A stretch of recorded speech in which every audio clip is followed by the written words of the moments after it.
Hujambo? Shikamoo. Marahaba. Mbona umezama katika dimbwi la usingizi? Unaumwa? Hapana, nilipumzika tu. Sasa Mdeme, nimeingia mpaka nimefika hapa. Nimekaa takriban karibu dakika 2. Kama ningekuwa mwizi, si nimeshaiba na kutoroka?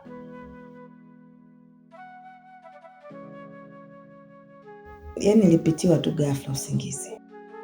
Alafu dada ametoka muda sio mrefu. Alafu umepishana kidogo tu. Najua kama Sekela ametoka. Na mimi ndo nilitengeneza hiyo safari ili nipate nafasi ya kuzungumza na wewe vizuri. Kwa hiyo huu ujio nimerudi nyumbani kwa ajili yako Mdeme.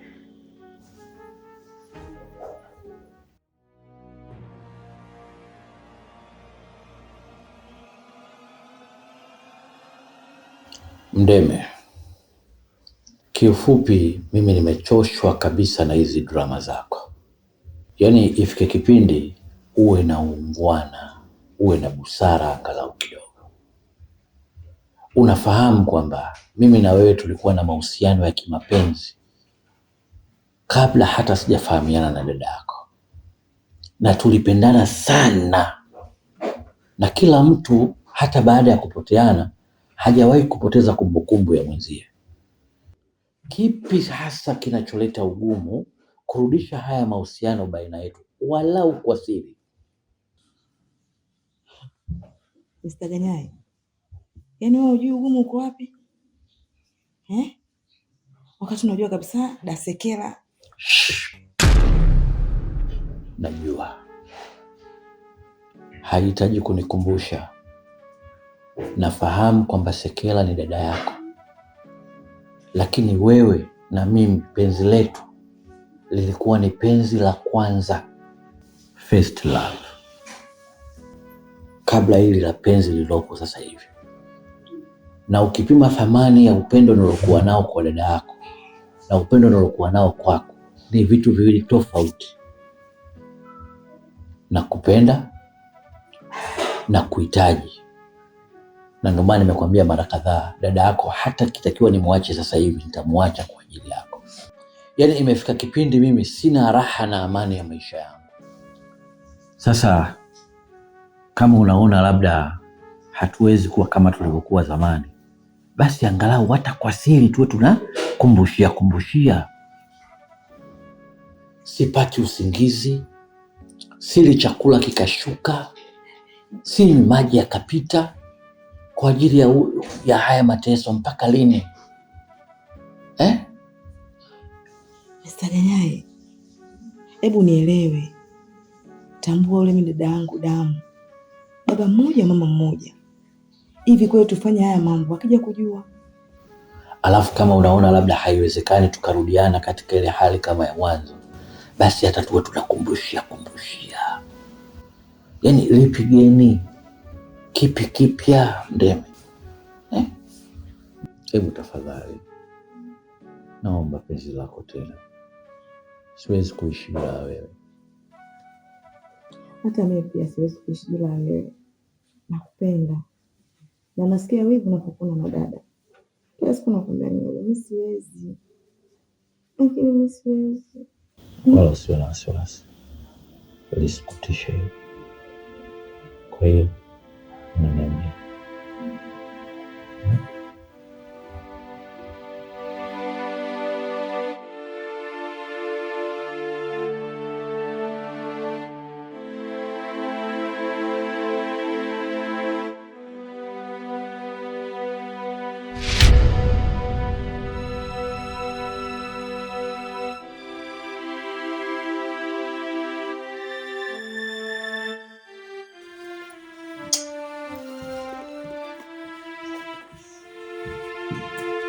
Mwanangu, leo umerudi mapema?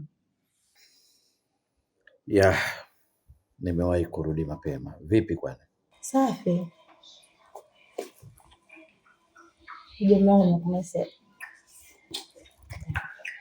Nashukuru. Mume wangu, nimekumbuka kitu. Mimi na wewe tumeishi takriban miaka 4 bila ndoa. Mimi naona ni muda sasa kufunga ndoa mimi na wewe. Unaongea na mimi au unaongea na simu? Naongea na wewe mume wangu. Kwamba umesema tumeishi bila ndoa miaka 4. Sasa hivi ni wakati wa kufunga ndoa sasa. Kwani imekuwaje? Sekela, umerudi tu from nowhere unaanza kuzungumzia ndoa. Ina maana huko ulikotoka umekutana na washauri leo wamekwambia kwamba kuna umuhimu wa kuolewa sasa hivi, si ndio? Hapana. Kwa nini siku zote hukusema miaka yote 4 na kwa nini useme leo? Ni kweli mume wangu, kila kitu kinakuja kwa muda.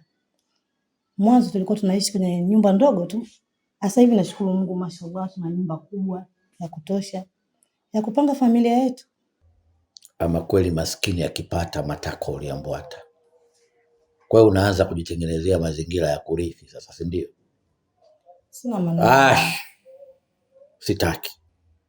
Ndoa huwa haiombwi au kulazimishwa kwa mdomo. Yaani kuna matendo ambayo utayafanya. Kama mimi nitajiridhisha una sifa za kuwa mke, utaolewa. Hebu ifike kipindi na kujua wewe akili zako hazikutoshi, hujaenda shule. Hata za kuzaliwa kidogo una. Kwa nini usisome alama za nyakati, Sekela? Uwezi ukamkuta mtu labda na vitu vya msingi, ukakaa tu ukajua huyu mtu ni muache, unafika unanipigia makelele tu. Unanikera. Sasa tafadhali, sihitaji matatizo na wewe. Na kuomba kama kuna uwezekano, nitakushukuru na nitafurahi sana. Hebu niache peke yangu. Sitaki kusikia sauti yako. Kwa nini mume wangu? Kwani unaumwa? Ndiyo naumwa. Sijisikii vizuri. Kichwa kinaniuma, mwili wote unaniuma. Haya, toka. Basi sawa mume wangu, nimekuelewa. Twende basi nikakuwekee maji uoge afu mfanyie massage ya kichwa. Tangu lini ukanifanyia massage? Unaweza kwanza kufanya massage? Sasa kama kuna mpango umeukusudia au kama kuna washauri wamekushauri, basi hapa umefeli. Alafu Sekela, kuna mtu nilikuwa nawasiliana naye, kuna vitu vya msingi sana tunazungumza. Kwa hebu naomba ni tena ngoja nimpigie.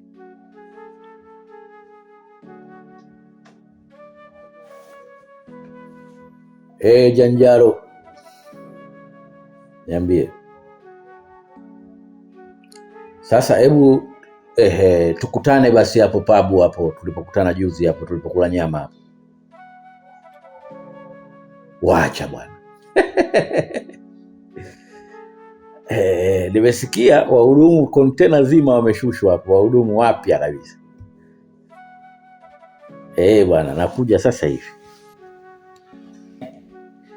Haina shida.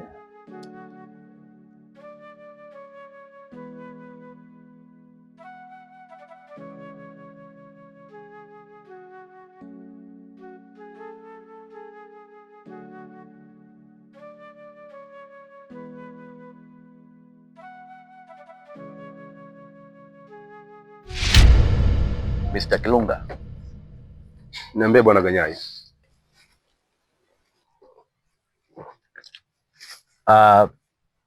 Kuna jambo la msingi sana nataka kushare na wewe leo. Na nimechukua maamuzi haya kutokana na ukaribu tuliokuwa nao. Unajua urafiki wetu sasa umefikia kwenye udugu. Sasa mimi kaka yako, kuna vitu fulani vinaendelea kwenye maisha yangu vimepelekea nichukue maamuzi yafuatayo. Mimi bwana nimefikia maamuzi ya kuoa. Kwa hiyo muda wowote, saa yoyote kutoka sasa, nitakushirikisha katika mchakato mzima wa kuiratibu hii ndoa yangu.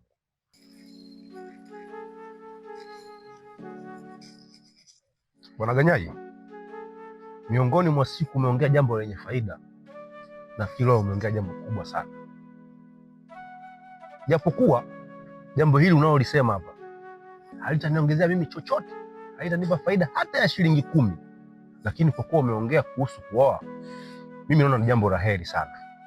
Unajua bwana, hii tabia kukaa na mabinti miaka 4, 5 hapo ni sawa unafanya uzinifu. Kama umefika katika hatua ya kuhitaji kuoa, mimi naona umekuwa kimaadili, naona uko sahihi sana. Na istoshe, Sekela ni mwanamke sahihi sana, kwa sababu mimi tangu nimfahamu sijai kuona madhaifu yake. Ni binti mwenye heshima, msikivu, mtulivu, mwenye kila kitu ambacho anahitaji mwanamke. Hebu ngoja kwanza kidogo. Kwa kiasi fulani umenielewa, lakini tatizo lako Kirunga, ukiambiwa bonyeza basi wewe unatoboa. Yaani umeninukuu vibaya kwa namna moja au nyingine. Mimi nataka kuoa, lakini simuoi Sekela.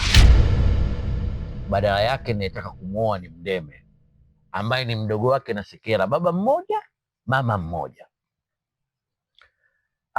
Ni kitu cha kawaida, ni lazima unielewe, kwa sababu huyu Mdeme ndio niliwahi kuwa na mahusiano naye kabla sijafahamiana na dada yake, na hatukuachana ila tulipoteana kwenye mazingira ya utatanishi. Kwa hiyo mpaka nakuja kuanza mahusiano na Sekela, sijui kama wale ni ndugu, lakini sikuwahi kumsahau. Ganyai, nimekuita mara 2 Ganyai. Iko unachokizungumza unakisikia kwenye masikio yako au unaongea? Najisikia. Uko usingizini? Niko sahihi kabisa. Miongoni mwa vitu ambavyo ulivyoniambia mimi nimeona cha faida kuhusu kuoa, lakini unavyoniambia unataka kumuoa Mdeme.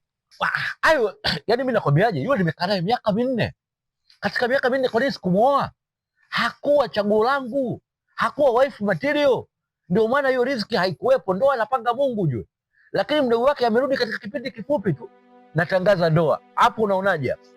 Wewe ni kaka yangu, lakini kwa hili sikuungi mkono. Binti alishaondoka, umeshapotezana naye zaidi ya miaka 4 na ukachukua maamuzi mengine. Umemchukua Sekela, umekaa naye zaidi ya miaka 3. Leo hii unataka kuniambia kwamba ana thamani kwako? Tatizo lako Kilunga, unaongea sana kama mpiga debe. Unajua hapa tunazungumzia ndoa. Wahenga walisema ni bora ukosee kununua shati.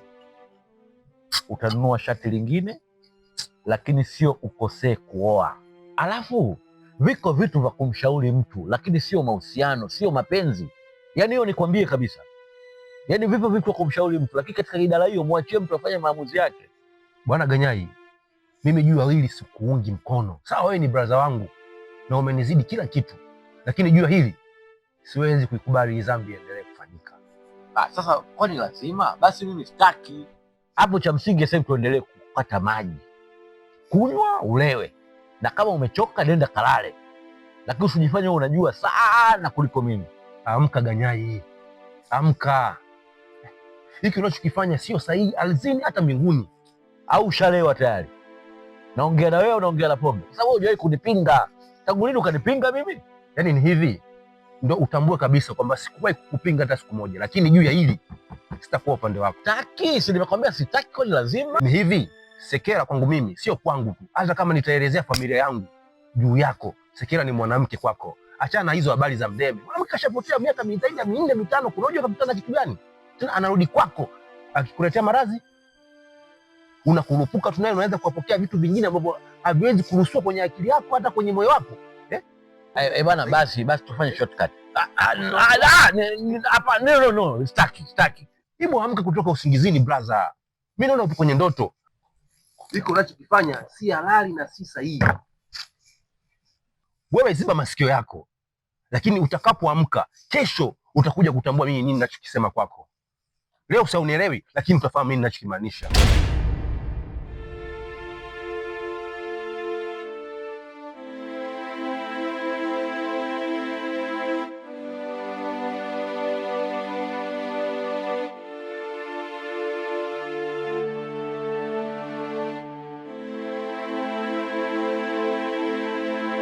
Halo. Salama. Baby. Uko wapi? Mimi nilijua uko laundi tu hapo nje unaongea na simu. Lakini cha ajabu naona muda unazidi kwenda, sikuoni. Uko wapi? Sasa wewe mwanamke, wewe shida yako ni nyumbani, chakula kipo, kitanda kizuri cha kulalia kipo. Mwanaume waga aulizwi uko wapi. Nipo kwenye kikao na Kiunga. Sawa, lakini mpenzi, si unaona muda unazidi kwenda? Kama unavyojua mke wako nimekumisi, rudi basi nyumbani. Acha bwana kuniongopea bwana. Wewe unanimisi nini bwana? Huo haya mambo achana nayo bwana, usiletee mambo hayo bwana. Mimi hao mapenzi ya kitoto sitaki bwana. Usichelewe bwana. Wewe kula lala. Nimekumisi kipenzi. Umemaliza au? Hebu maliza basi ukate simu bwana, unanichosha. Basi sawa. Nakusubiri.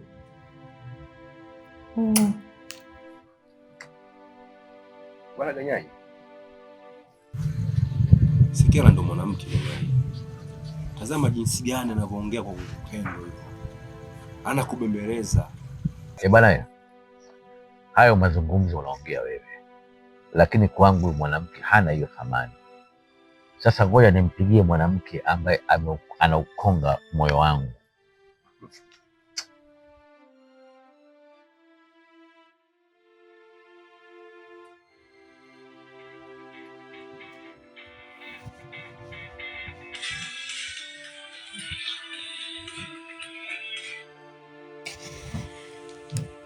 Halo mpenzi wangu.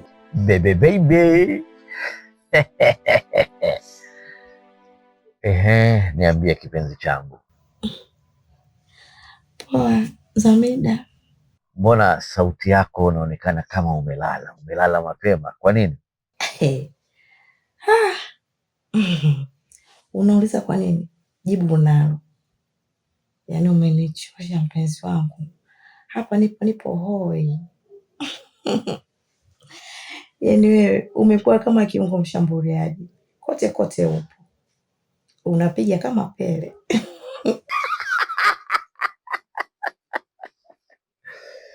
Nimekuchosha.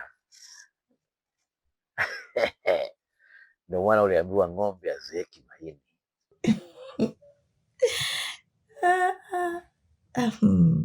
Kwa ile gwaride limekuchosha? Yaani mishipa yangu ya damu nahisi kama inamwaga maji.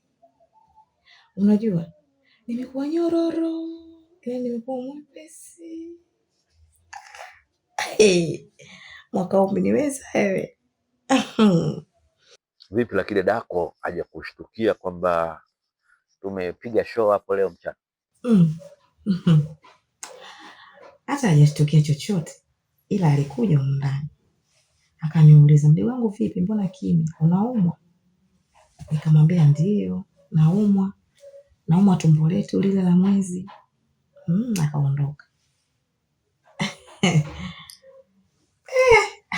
Wewe Mr. Ganyai, wewe utani huu wa mtoto wa watu bado mbichi. Sasa mimi nimetoka kidogo, niko sehemu kuna bwana mdogo wangu fulani, lakini usifunge mlango. Naanzaje kufunga mlango mpenzi wangu? Ukija utakuta nimelala. Si unajua malalaji yako nayo yanikosha. Jamani mpenzi, nakupenda sana. Aise jamani mdeme, una roho yangu we mdeme wewe.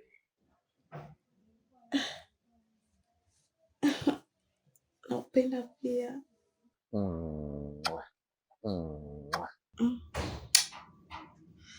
Aya.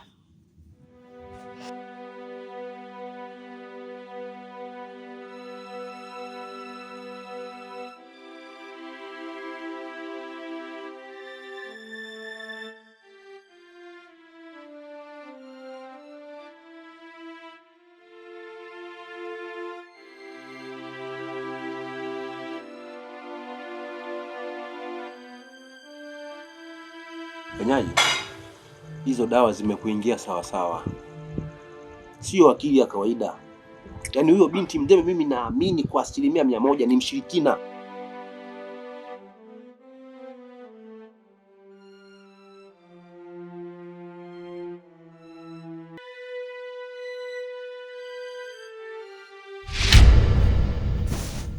Mume wangu. Huwezi amini. Kila siku nakuona mpya. Yaani leo nataka ukonge moyo wangu. Maana nina shauku na hamu kama zote.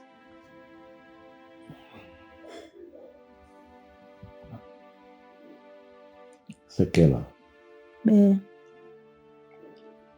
nafikiri hii siku si nzuri kwa upande wangu. Sasa ningekushauri na wewe uheshimu hilo. Sijisikii barabara. Yaani najiona najisikia maumivu ya kichwa, nimechoka mwili na akili. Kwa hiyo ningeomba busara na hekima zako ziweze kuchukua nafasi, ukaniacha tu nikapumzika tafadhali. Na usijisumbue kuongea chochote, kwa sababu hakuna chochote kitakachoweza kufanyika leo. Kwa hiyo ni bora ukalala. basi nikufanyie massage.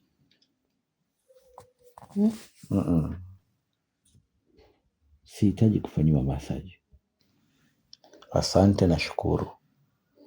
Naomba niache nipumzike. Amani yangu inanituma kama nitapata usingizi angalau masaa 2-3 nitakuwa sawa. Kwa hiyo tafadhali naomba niache. Lakini mume wangu, unajua kiasi gani nimekumisi? Kuna nifanyaje? Hivi kwa nini mtu akiongea katika hali ya kawaida huwezi kumuelewa? Si nimekwambia nimechoka na nataka kupumzika. Kunimisi nini kila siku tuko wote hapa? Mbona leta mambo ya ulaghai bana? Kila watu kama wewe wakishakuaga na mambo yao ya ovyo wanakuwa kujihami ni kuone kama vile labda unanipenda labda kama nini. Hebu naomba niache. Ukinigusa tena nitakupiga kibao iko. Hebu sogea ulale huko bana.